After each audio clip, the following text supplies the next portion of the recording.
Yes, Atif बोल रहा हूँ। उसने बेसब्री से औरंगजेब कलरक की कॉल अटेंड की थी। आतिफ भाई, मैं औरंगजेब कलरक बात कर रहा हूँ। मैंने पहचान लिया है दोस्त, हुक्म करो। आतिफ भाई, मतलूब ने आज फिर उसी फाइल का मुतालबा किया है। मैंने रजामंदी जाहिर कर दी है, मगर उसके बावजूद वो मतलूबा आदमी का नाम बताने पर राजी नहीं हुआ। कोई बात नहीं, तुम मतलूब का मोबाइल नंबर और घर का एड्रेस मुझे लिखवा दो, बाकी हमारा काम है। अलबत्ता फाइल उसके हवाले करते वक्त मुझे इत्तला जरूर देनी है। ठीक है आतिफ भाई, कहकर उसने मतलूब का एड्रेस और फ़ोन नंबर नोट करा के पूछा। और कुछ नहीं, बस अपना ख्याल रखना और किसी भी किस्म का खतरा महसूस करने पर मुझे फौरन इत्तला देनी है। थैंक यू आतिफ भाई, औरंगजेब ममनूनियत से बोला। नहीं, शुक्रिया की कोई बात नहीं, अब तुम भी हम में से हो और अपनों की हिफाजत करना हमारा फर्ज है। ठीक है आतिफ भाई, कल फाइल उसके हवाले कर दूंगा। अगर इस दौरान कोई नई बात हुई तो ज़रूर आपको मुतला करूंगा। ओके, अल्लाह हाफिज़, कहकर आतिफ राब्ता मुनक़ता करके दूसरा नंबर डायल करने लगा।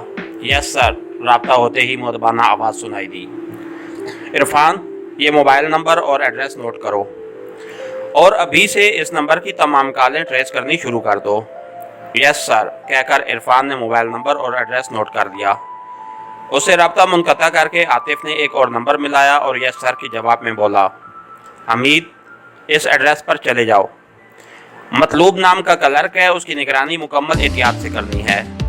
अपने साथ जफर को भी ले जाना, किसी भी किस्म की कोताही नहीं होनी चाहिए, बहुत हिसास मामला है। आप बेफिक्र रहें सर, उसे हमीद का बाएतमाद लहजा सुनाई दिया। ओके ओके कहकर उसने राब्ता मुनक़ता किया और दफ्तर से बाहर निकल आया। उसका इरादा सदीकी साहब को ये सब कुछ बतलाने का था। थोड़ी देर बाद वो सदीकी साहब के ऑफिस में बैठा ये सारी तफसील उसके गोश गुजार कर चुका था। आतिफ, हमीद बहुत काबिल एजेंट है, मगर तुम्हें बजाते खुद भी मतलूब पर नज़र रखनी पड़ेगी, क्योंकि ये बहुत अहम क्लू है। अगर ये चांस ज़ाया हो गया तो शायद दोबारा हमें ऐसा मौका ना मिले। ठीक है सर, और कुछ नहीं, बस ताज़ा सूरत हाल से मुझे आगाह रखना। शायद सिचुएशन के लिहाज से मैं आपको कोई बेहतर मशवरा दे सकूं। ठीक है सर, कहकर आतिफ सिद्दीकी साहब को सलाम कहता हुआ उसके ऑफिस से बाहर आ गया। थोड़ी देर बाद वो एक भिखारी के रूप में मतलूब के घर का रुख कर रहा था। इधर बलूनत की बात खत्म होते ही पाशा तहसीन आमेज लहजे में बोला, गुड, इसका मतलब है परसों तक वो फाइल मिल जाएगी। जी महाराज, वैसे मतलूब को ये ताकीद तो कर दी थी ना कि औरंगजेब के सामने तेरा बल्कि किसी का भी तज़किरा ना करे। जी महाराज, मैंने खुसूसी तौर पर यह ताकीद की थी, और अगर मैं ना कहता तब भी मतलूब ऐसा आदमी है कि किसी तीसरे को ऐसी बातों की पिंक नहीं पड़ने देता। उन्हें कहकर मिर्जा ने इस बात में सर हिलाया और फिर उसके कुछ कहने से पहले उसका मोबाइल बोल उठा। जी, उसने कॉल अटेंड की। सर आप कहाँ हैं? उसे विक्रम की आवाज़ में गहरी परेशानी झलकती नजर आई। क्यों, खैर तो है? आपके पास आकर बताऊंगा। विक्रम फोन पर नहीं बतलाना चाह रहा था। ओके, मैं कमरुद्दीन के मकान में हूँ, यहीं आ जाओ। उसने चंद्रपाल का कोड नाम लिया। ठीक है सर, कहकर विक्रम ने राब्ता मुनक़ता कर दिया। वो मोबाइल को सामने पड़े टेबल पर रखते हुए बोला। विक्रम था, काफ़ी परेशान लग रहा था। वो परेशान होने वाला बंदा तो नहीं है, बलूनत ने तशवीश जाहिर की। आज उसने मस्जिद में धमाका भी कराना था, शायद उसी ज़मन में कोई हादसा पेश आ गया हो। चंद्रपाल ने ख्याल जाहिर किया।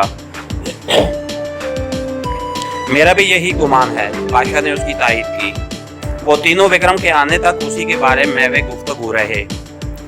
विक्रम आध पौन घंटे के बाद उनके पास पहुंच गया और आते ही बादशाह को नमस्कार करके बगैर किसी तमहीद के बोला, महाराज, जो बंदे आशिकाने सहाबा गिरोह की मस्जिद में बम रखने के लिए भेजे थे वो पकड़े गए हैं।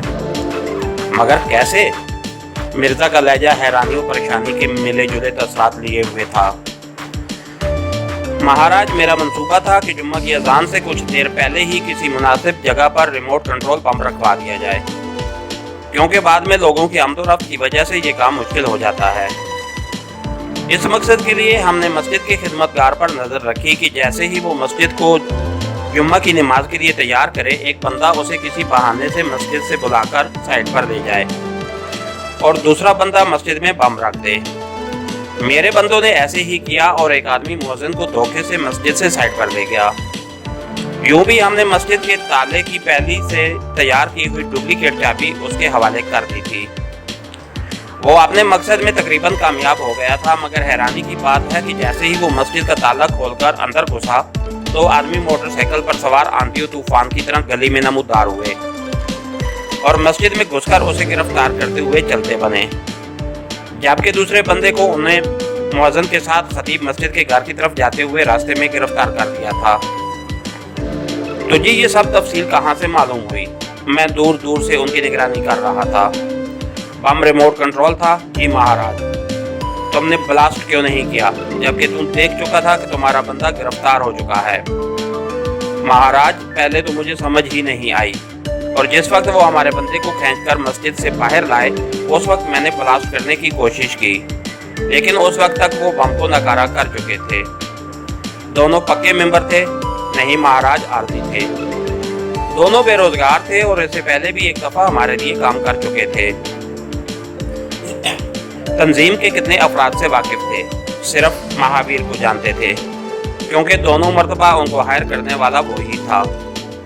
महावीर यहाँ अकेला है या फैमिली के साथ? अकेला है महाराज। उसे अगले 5 मिनट में कराची से रवाना होने का हुक्म दो कि बगैर किसी ताखीर के हैदराबाद के रास्ते वापस पहुँचे।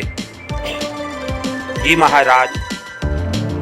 जी महाराज कहकर उसने मोबाइल निकाला और मतलूबा आदमी का नंबर डायल करके बोला, तुम्हारे लिए ऑर्डर है कि बगैर किसी ताखीर के पुराने रूट से वहीं लौट जाओ जहां से 2 साल पहले आए थे। और फिर दूसरी तरफ की बात सुनकर बोला, हाँ ये महाराज पाशा का ही हुक्म है। काल खत्म होते ही बलूनत बोला, महाराज हो सकता है विक्रम पर भी उनकी नजर हो कि ये भी अपने आदमियों की निगरानी के लिए वहीं पर मौजूद था।